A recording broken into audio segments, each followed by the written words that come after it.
just gonna take a picture right now, first thing.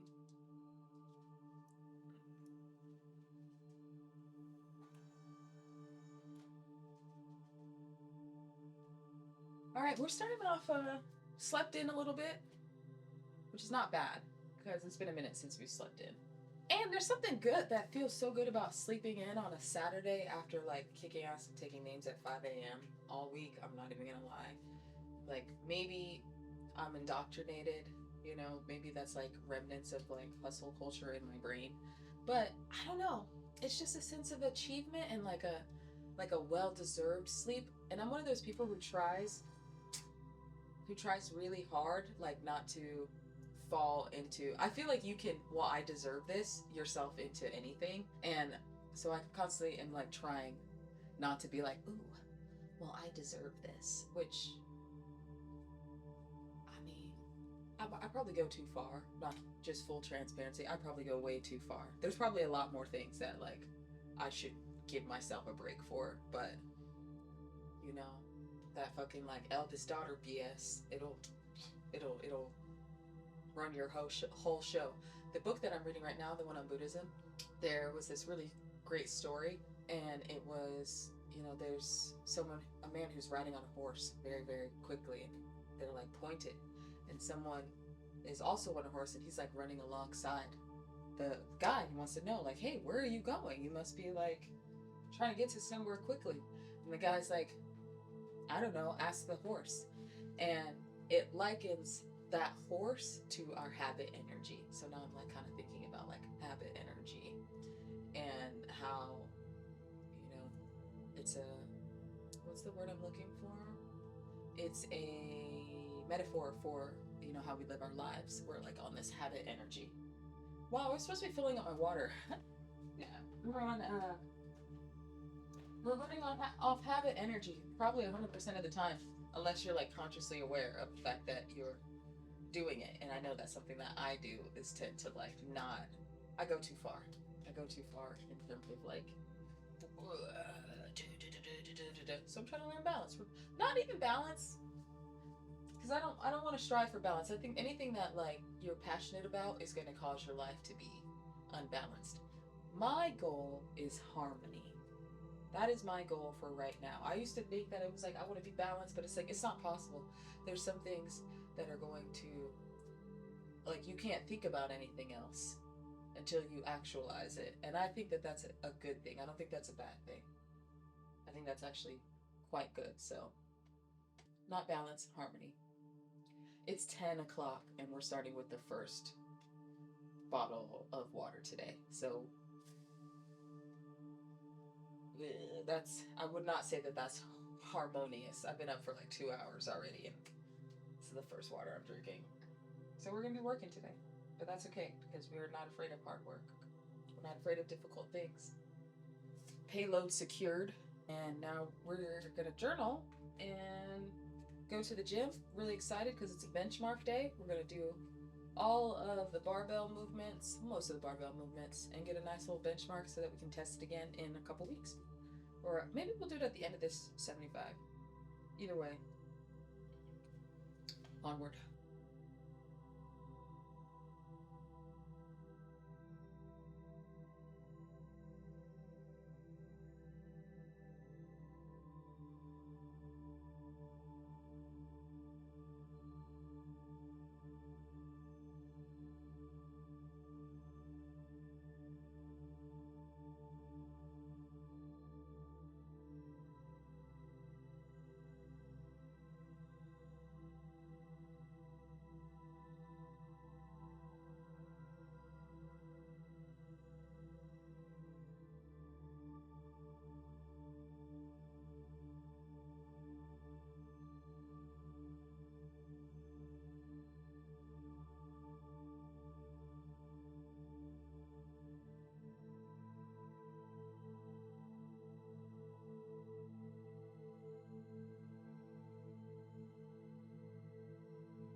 It's so late in the day.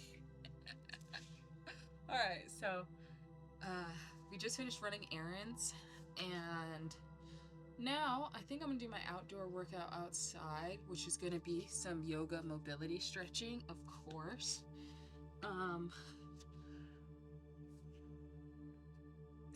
Which I'm not really excited for, but whatever. By the time we finish, it'll be 4 o'clock.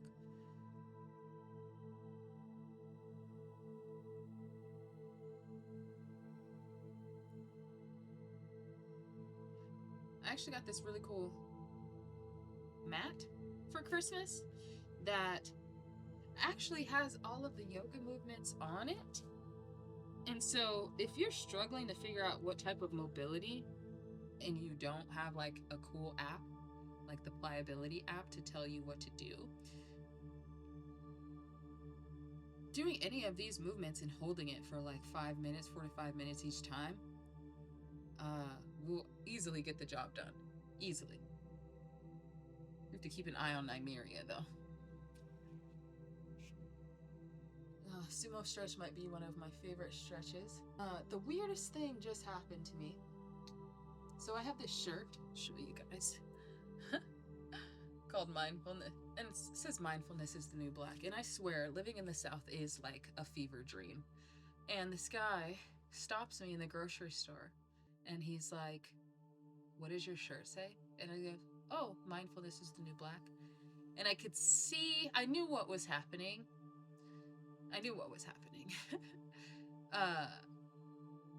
And he goes, "What does that have to do with being black?" And I was like, "Oh, well, it doesn't really have anything to do with being black. It's just, the concept of mindfulness being like the old but cool new thing to focus on, like be aware of." He's like, "I know what mindfulness is. I just don't know what it has to do with being black." And it's like, no one said it has anything to do with being black. And I've just noticed like this theme that happens, or like in this part of the country at least, where it's like, don't tread on me. Like people think you're taking something away from them if you like, I don't know what it is, but it's happened multiple times to where it's like, it's not really a coinky-dink. It's just very interesting to me. It's like he looked at my shirt and he saw like the Little Mermaid being made black, and he looked at it and saw like a woke agenda, and it was just like, no, calm down. Anyways, I just thought that was so hilarious. Like, it's really not that serious, brother. It's not that serious. We can all eat, we can all be mindful. No one is hijacking mindfulness and turning it into a woke agenda or saying it has anything to do with being black. It's fucking cool to be mindful of what's going on around you so that you can have a good life. You can treat people kindly. You can do things and, not be so caught up in everything that's always going on, because there's always going to be something going on, but it's important to be mindful of what's happening right now, what you're feeling right now. Right now, I'm feeling so good with this stretch, even though it's cold outside. It's hella cold right now. My body feels good. I feel strong. I'm a little hungry. I don't want to say annoyed. Annoyed's not the right word for how I feel right now, because I am doing these workouts so late and I'm doing this one outside. I don't want to go for a walk later because I kind of want to get into like a deep focus mode and trying to break that up so that I can go for a walk later. I just think it's not going to happen. I want to go inside. I want to deep condition my hair. I don't want to have to like deep condition my hair and then come back outside. So we're going to do our outdoor thing. Wow, see, that was already 4 minutes. That's already a 4-minute hold. Didn't even seem that long, right? I felt strong. I hit 200.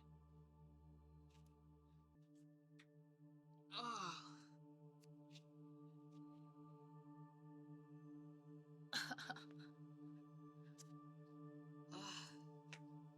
We hit 200 on our deadlift, which was, I did not expect that.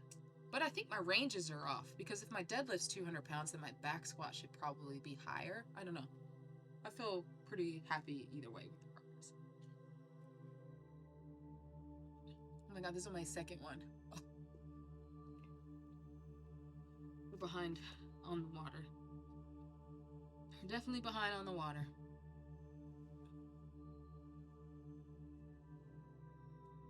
But it's alright, we're gonna get through this. And then the rest of the day is ours. Pretty much. We took our picture already. And the reason why I don't calculate food is because food's already kind of a given for me. I eat pretty clean for the most part, and I don't drink alcohol. So I don't really need to do a check-in every day for, like, alcohol for sure. Like, that's, I already don't drink. But, you know, if it would be helpful for me to show you guys my food and what I'm eating, you let me know. Let me know that. And I'll definitely show you that. That might be really useful.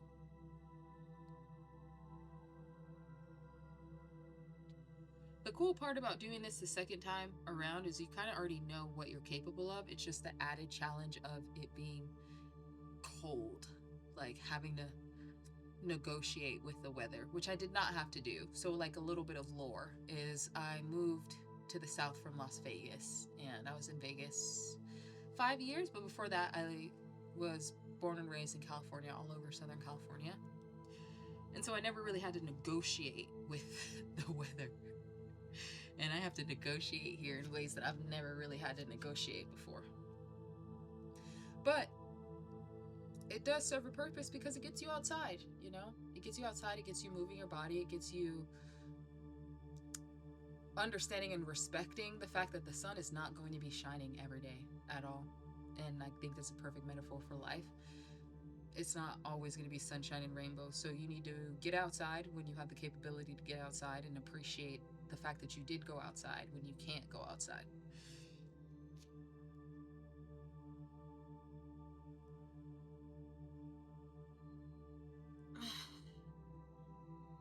Nye? Nymeria?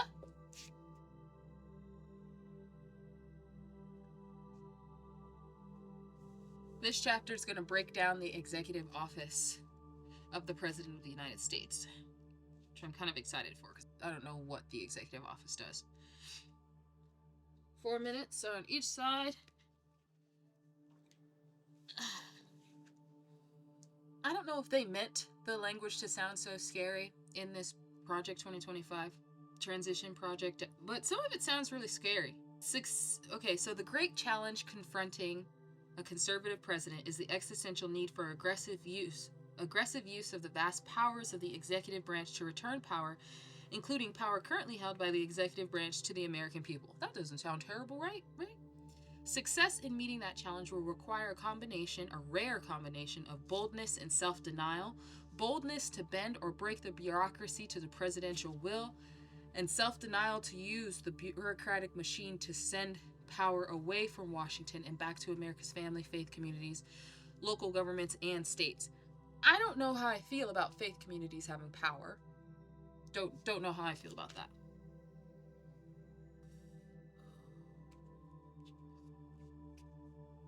Okay, 4 minutes in the pigeon.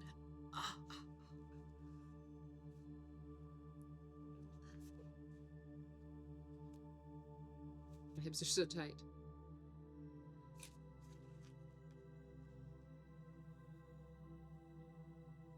What's kind of interesting is okay, so here's an example. It's talking about this agency called the Office of Management and Budget. And in 1870, Congress passed the Anti-Deficiency Act to prevent the common agency practice of spending down all appropriated funding, creating artificial funding shortfalls that Congress would have to fill. So it's a law that mandates that anytime that there is funding that is determined necessary for a specific area of government, it's going to be allotted out or proportioned into installments. So you're not getting all the money for the budget up front, it's coming out in installments. And the purpose of it is to ensure against waste, fraud, abuse, and ensure consistency with the president's agenda and applicable laws. And it discusses how right now who needs to be appointed to make the president's agenda happen. And the thing that kind of like really, I think, worries me is how often we are using language that um, is combative, but we're on the same team. So, example, no director should be chosen who's unwilling to restore apportionment decision making to the PAD, the Program Associate Director, to the PAD's personal review, who is not aggressive in wielding the tool on behalf of the president's agenda or who is unable to defend the power against attacks from Congress. It's like we're on the same team, but the way that it's depicted is kind of like it's an us versus them mentality, and it's like we're all supposed to be Americans. So that's kind of concerning to me. Um, that language is consistently used throughout this manifesto, book, document, whatever you want to call it.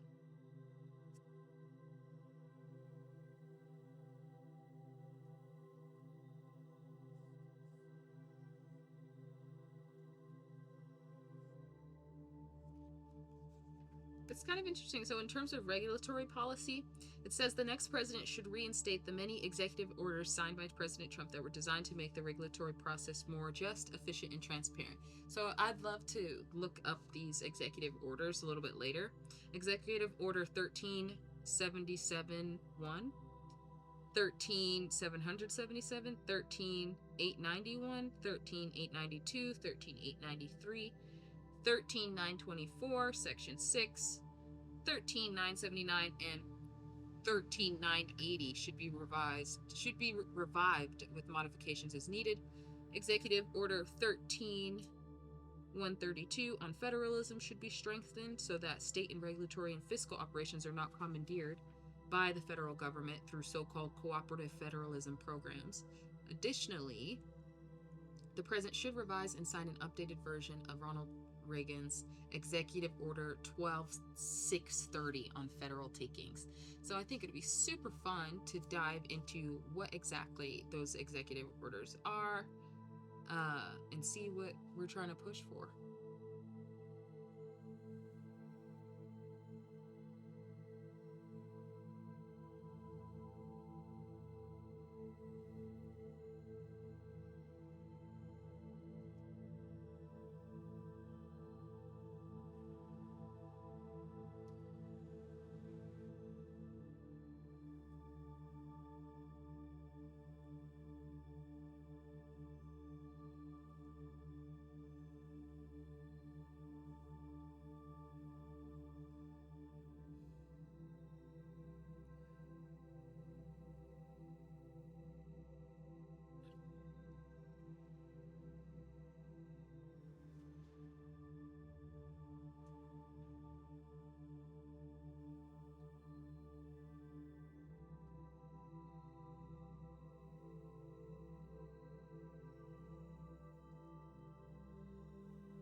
Well, so right now it's talking about the National Security Council, which, if you don't know what that means, it was established to support the president in developing and implementing national security policy by coordinating across relevant departments.